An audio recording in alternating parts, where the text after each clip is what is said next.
que quiero tocar hoy, pero me pareció todavía aún más importante el entender cómo Dios, como ser infinito y eterno, se revela a las personas.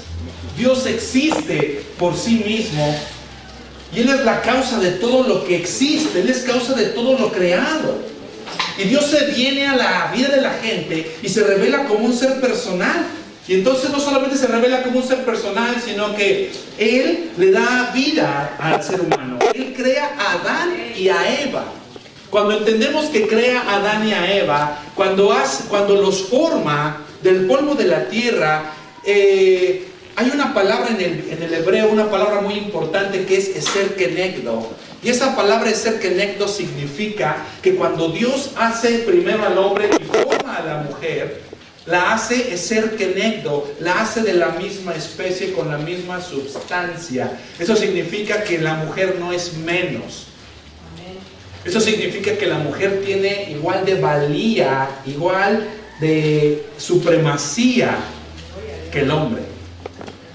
Ya se ha distorsionado eso a través de los años y a través del tiempo con el machismo y ese tipo de cosas que el pecado ha traído a la vida de la gente. Pero acompáñenme rápidamente a Génesis 2.7. Y en Génesis 2.7 vamos a encontrar algo muy interesante. Vamos a estar viendo como unos 4, 5, 6 versículos. Así que no se duerma. Así que saque su Biblia, es algo muy interesante. Vamos a estar orando por los enfermos ahorita al final. Vamos a estar orando por la gente que está enferma. Y entonces Génesis 2.7, estamos en la creación. Estamos en la creación. ¿Cómo Dios está haciendo? ¿Está conmigo? Amén. Abra su Biblia, si no trae Biblia usted, pues entonces acérquese a la persona que está a un lado y dígale: septiembre es el mes de la Biblia. ¿Te acuerdas cuando comprabas las de Solera o las de Corralejo? Y no quieres comprar una Biblia que vale 150 pesos, una de pasta blanda. Cómprate una Biblia, digo. ¿Amén? Entonces, si quiero que usted me siga, muy atento, quiero que usted me siga. Y entonces Génesis 2, 7 y 8 dice de esta manera: entonces Jehová Dios formó al hombre del polvo de la tierra y sopló en su nariz, ¿qué? Aliento de vida. Y fue el hombre, ¿qué? Un ser viviente. 2:8. Y Jehová Dios plantó un huerto en Edén, al oriente, y puso allí al hombre que había, ¿qué? Formado. Entonces es muy interesante estudiar la creación. A ver si puedes, está bien, Adrián, quítamelo por favor. El lenguaje que está utilizando el escritor sagrado lo está hablando de tal manera que está hablando como de un alfarero que está formando, que está modelando una vasija de barro. Algo interesante que no debemos dejar de lado es que los animales, la composición física de los animales es muy parecida. La composición física de los animales también es de tierra. Sin embargo, hay una diferencia muy grande entre los animales y los seres humanos. ¿Qué significa esto?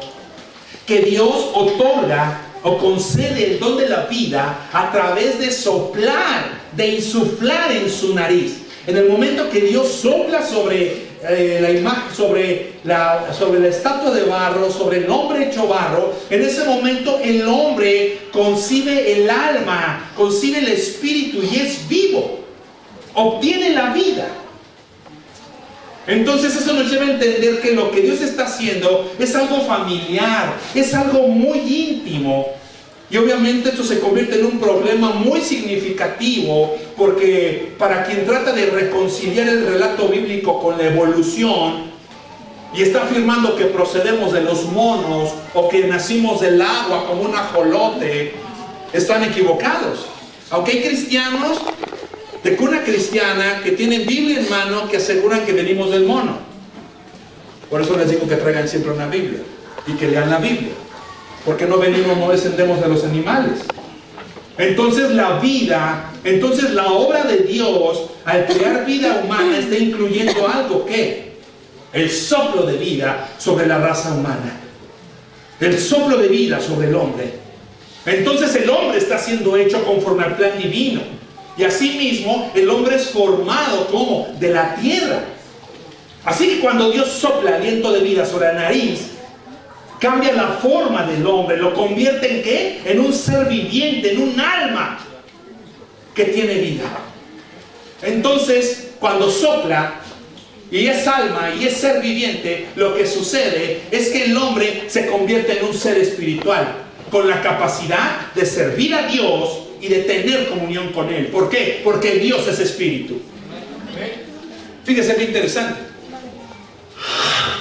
Penetra el espíritu y ese espíritu lo hace con el propósito de que a través de ese espíritu tengamos una comunión espiritual. ¿Con quién? Con Dios, que es espíritu. O sea, esto es muy interesante. Y entonces dice claramente Génesis 2, 7 y 8 que planta un huerto en el Edén. Planta un huerto, ¿en dónde? En el Edén. Quiero ponértelo de otra manera. Quiero enseñártelo de otra manera. Voy a poner este huerto en la iglesia. Yo voy a traer este huerto que está hueco y lo voy a poner en la iglesia.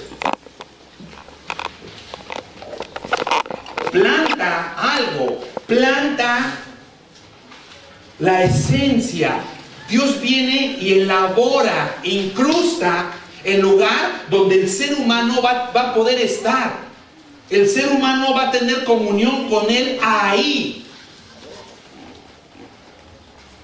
Si seguimos el relato bíblico, de repente Dios está haciendo los cielos y la tierra, y de repente está haciendo la lumbrera mayor y la lumbrera menor. Está hablando del sol y la luna. Si sigues leyendo el Génesis, lo que Dios comienza a hacer es que a través del sol y la luna, Él comienza a ordenar que comiencen a levantarse las plantas, que comienza a haber flor y fruto, que comienza a haber árboles según su género, y que comienza a haber todo ese tipo de cosas.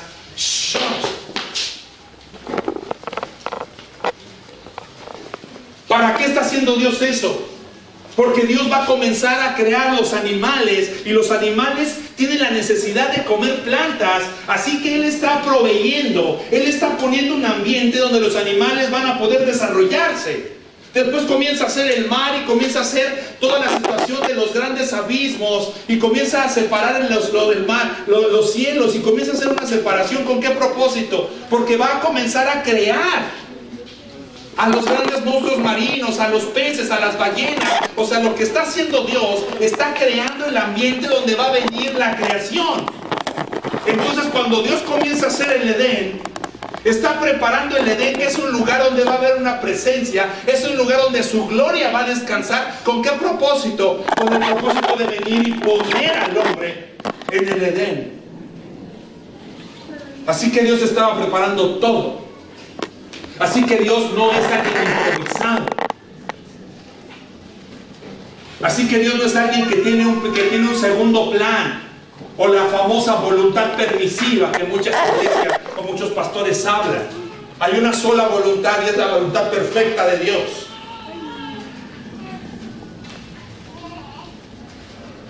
Y algo curioso que estuve leyendo en un libro fue algo que me llamó mucho la atención, y es esto: que Adán y Eva no fueron bebés. Ellos no, dijo Dios, háganse los seres humanos, y de repente hubo 2 bebés ahí.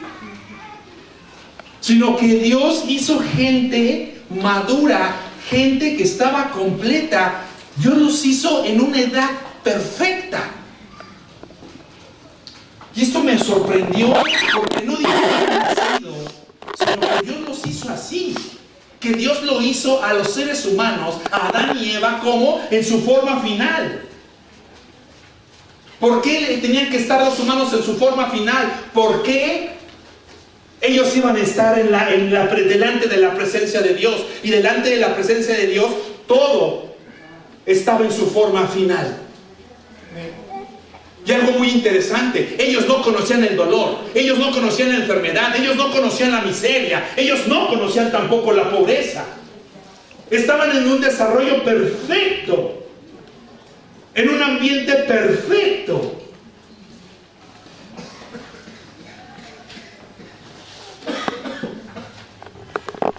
En Edén.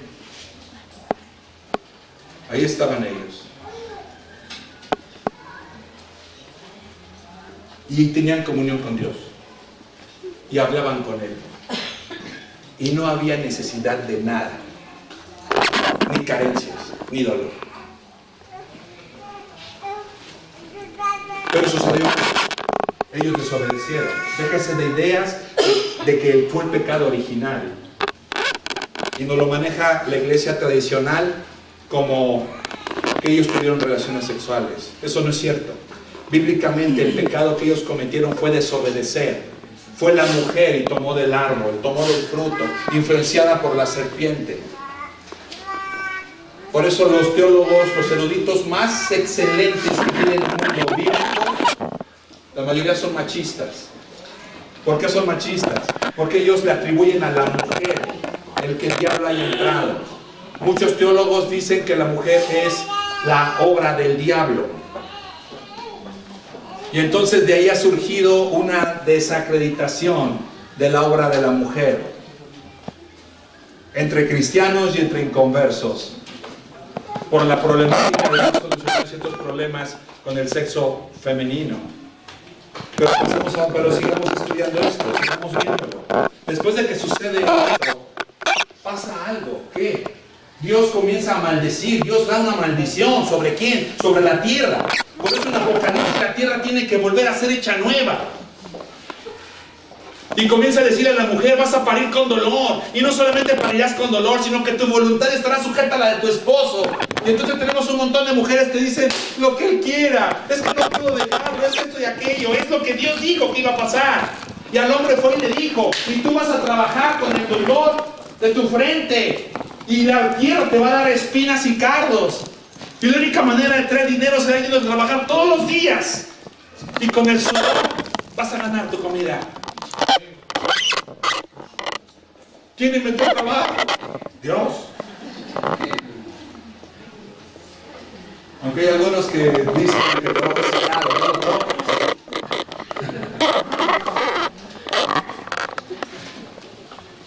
¿no? Hay otros más atrevidos.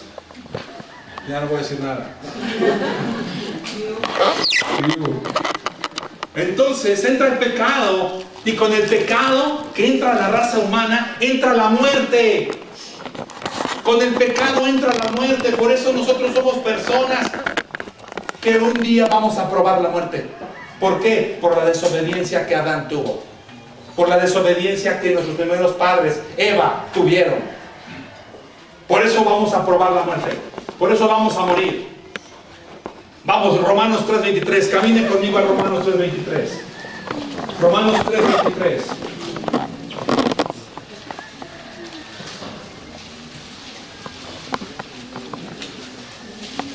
Su atención acá, por favor. Romanos 3:23. Usted no tiene que estar leyendo la Biblia ahorita. Usted tiene que estar atendiendo el mensaje. La Biblia la puede leer en la semana. Romanos 3:23.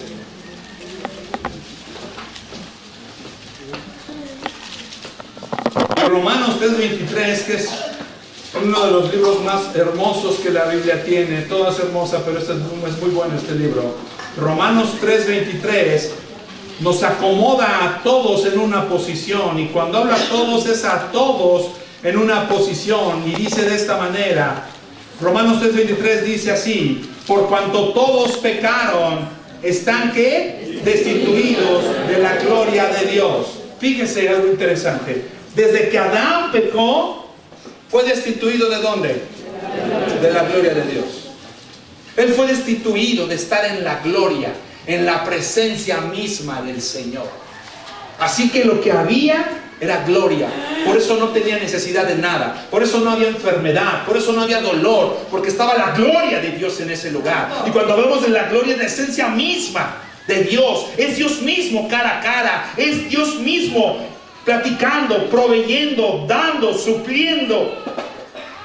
Pero cuando se rompe el pacto, cuando se rompe la comunión con Dios, entonces ellos son sacados del Edén, son sacados de su presencia. presencia, son sacados de su gloria y entonces comienzan a cosechar la muerte. Eso es muy interesante porque Adán vive 930 años. ¿Por qué Adán vive 930 años? Adán vive 930 años porque él había tenido contacto con la presencia de Dios. Y esa presencia es como una irradiación divina donde la gente queda marcada de por vida, donde la gente queda impactada por estar viendo, por estar junto a la gloria del Señor.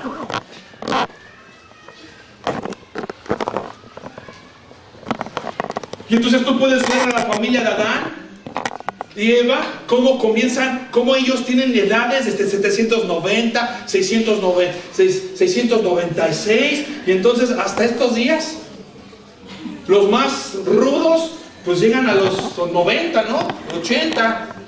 Mi abuelita se aventó 90 y 102. Ay,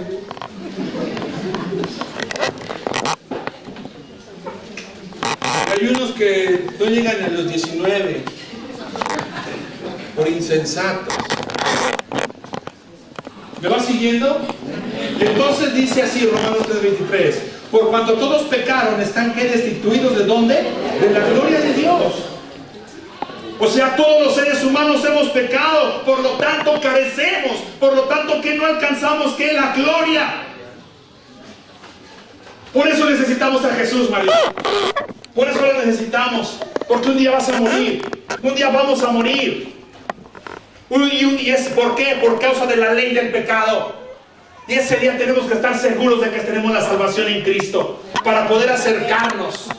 ¿Por qué tiene que ver eso? Esto tiene que ver con que no es por mis méritos, no es porque me porte bien, no es porque yo pueda hacer algo, no es porque yo pueda alcanzarlo, es por lo que Él hizo en la cruz y yo haber aceptado el sacrificio de Él en la cruz. Estoy hablando de doctrina, esto es básico. Es básico. Porque la ley que los fariseos seguían, la ley que los saduceos seguían, demandaba perfección y nadie puede ser perfecto ante Dios. Todas las personas hemos pecado, por lo tanto no alcanzamos o no estamos ¿qué? Alcanzando la gloria de Dios. Es interesante porque cuando habla de esa palabra en el griego, que estamos destituidos, es un verbo que está en un tiempo presente. ¿Qué significa? Que es una acción continua. ¿Qué significa eso? Siguen estando destituidos de la gloria de Dios. Él, que acaba de nacer, Él es un pecador. Él es un pecador. Si en este momento muere Él, Dios tiene misericordia y por ser un niño, tiene pase directo. Pero una vez que Él tiene conciencia y una vez que Él sabe lo que es robar, una vez que Él sabe lo que es decir groserías, una vez lo que Él sabe, que Él sabe lo que es bueno y lo que es malo, Él tiene conciencia. Por tanto, Él necesita un Salvador. Pero Él es uno de la raza de Adán. Él es un pecador.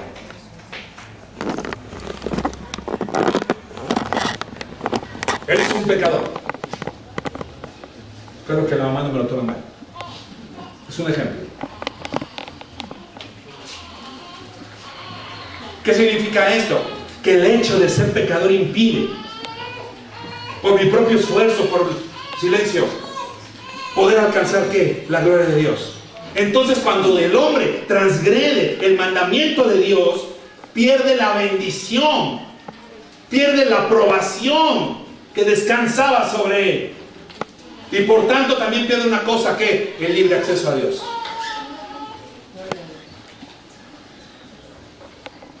Pierde uno el libre acceso a Dios. Entonces se levantó el sistema levítico, donde solamente el sacerdote podía hacer expiación por los pecados, donde tenías que venir y a través del sacerdocio tú te podías acercar a Él. Lo que el catolicismo hacía, ¿verdad? Tus pecados son perdonados, sin pecado concebido. Yo pecador, cómale, confiésese 80 veces Marías.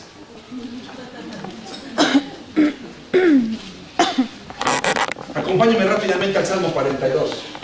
Salmo 42. Salmo 42, 1 y 2. Voy avanzando, quiero llegar a un punto. Quiero llegar a un punto. 42, 1 y 2. Gracias.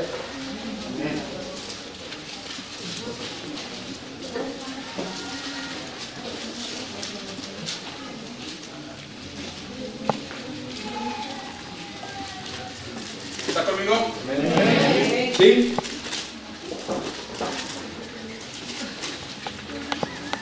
Dice así: como el ciervo brama por las corrientes de las aguas, así clama por ti, oh Dios, el alma mía. Mi alma tiene sed de Dios, del Dios vivo.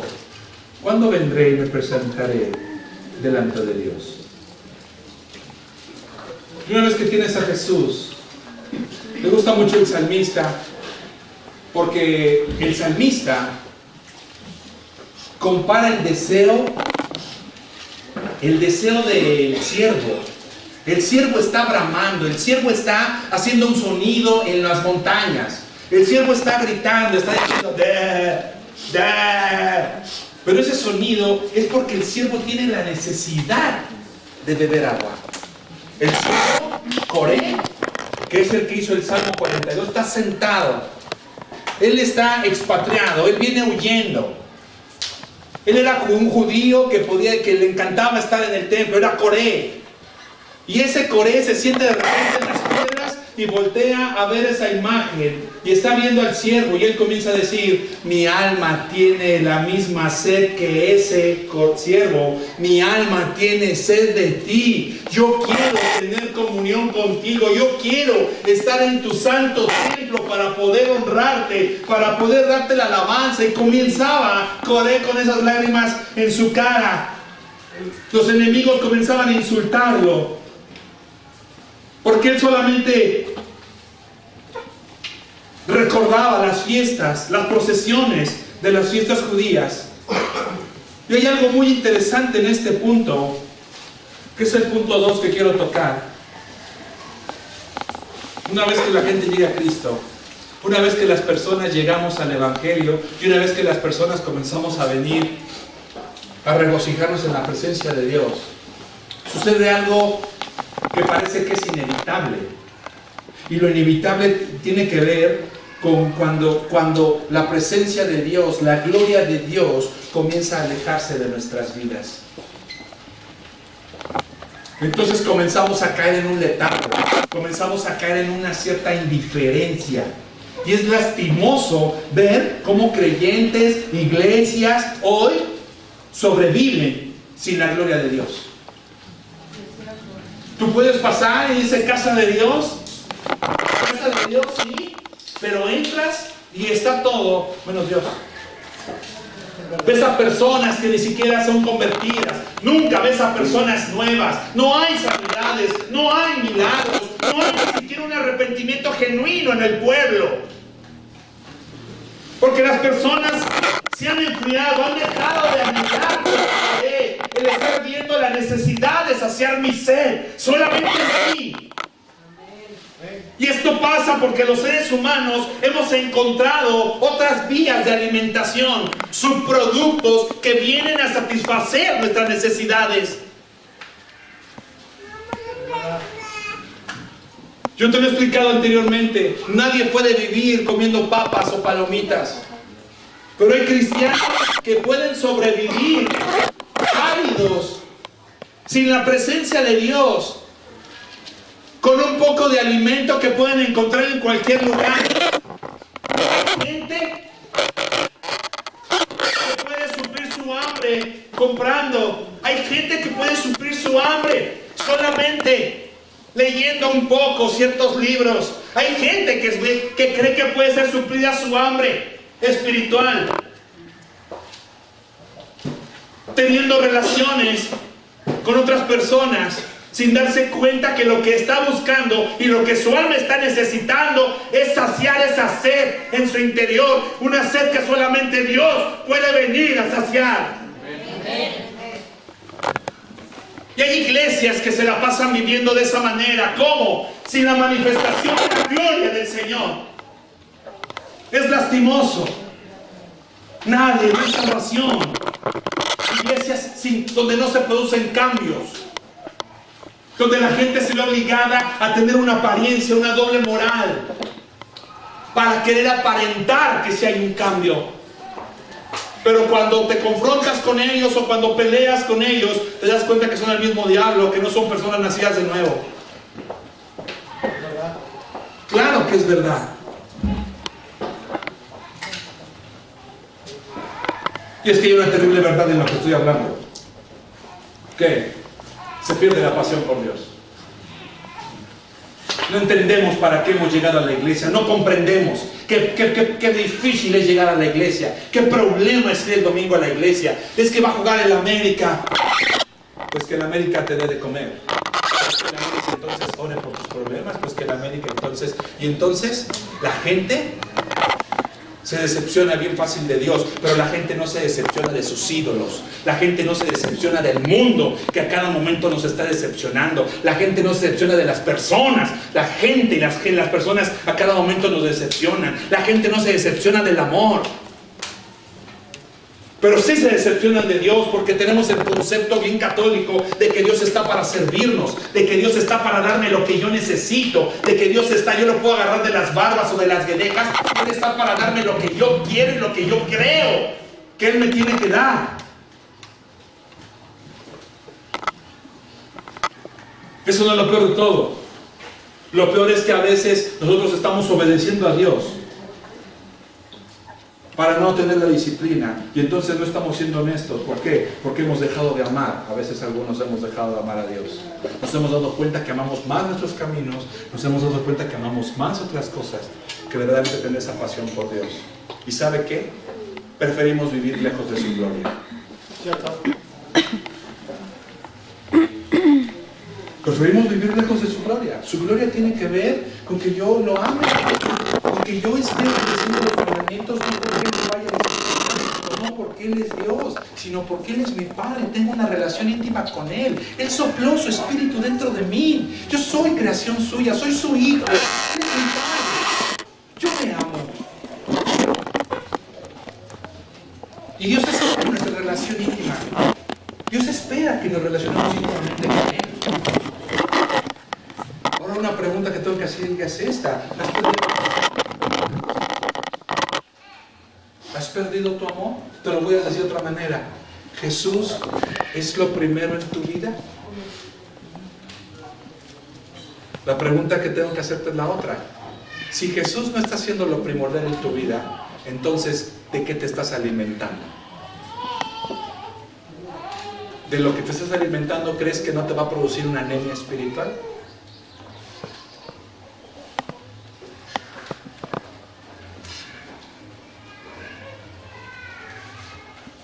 Cuando eres una persona que ha comido y que estás pegada a Él, tú quieres compartirle a todo el mundo. Tú estás caminando y donde tú llegas y le dices a la persona, ¿me dejas orar por ti? Oye, ¿qué crees? Cristo te ama, y comienzas a compartir a las personas. Estás hablando constantemente de qué, de lo que a ti te ha resultado, de lo que a ti te ha hecho, de lo que te ha salvado la vida. Pero si Jesús no es lo primordial, si Jesús no es lo que tú estás respirando, y si Jesús no es eso que tú estás comiendo todas las mañanas, todas las tardes, y tú no estás constantemente sabiendo que Él está presente en tu vida, entonces tú estarás hablando de otra cosa y tú estarás haciendo otras cosas que no tienen que ver con Jesús. Entonces ¿habrá uno perdido la pasión? ¿Habrá uno entonces perdido la pasión? Porque la esencia del cristianismo es obedecer a Dios de corazón. Lo voy a repetir. La esencia del cristianismo es obedecer a Dios de corazón. Es obedecer a Dios de corazón. Vamos a Romanos 6:17. Síganme.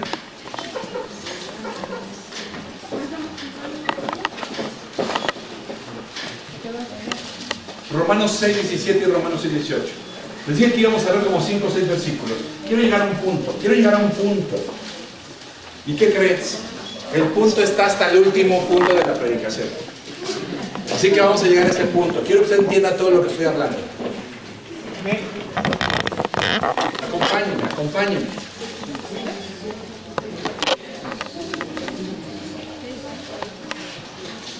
Me encanta la situación de cómo Me encanta la situación de cómo las personas sabemos ponerle muy bien un límite a Dios. Me gusta esa situación, porque las personas somos muy sabias o somos muy tontas, no sé qué decir. Y nosotros queremos hacer que Dios haga lo que nosotros queremos. Y nosotros creemos que tenemos que ponerlo en alto. Y entonces nosotros queremos meter a Dios en una caja, ¿no? Dios, te callas y te guardas, ¿eh? Ahorita no me metas en problemas, porque llegó la hora de portarme mal, Señor. ¡Pum! Y guardamos, ¿no? Y de repente andamos en la carnita, ¿verdad? Andamos dándole duro a los tacos de carnitas, sabroso en la situación, y de repente creemos que no van a venir las consecuencias de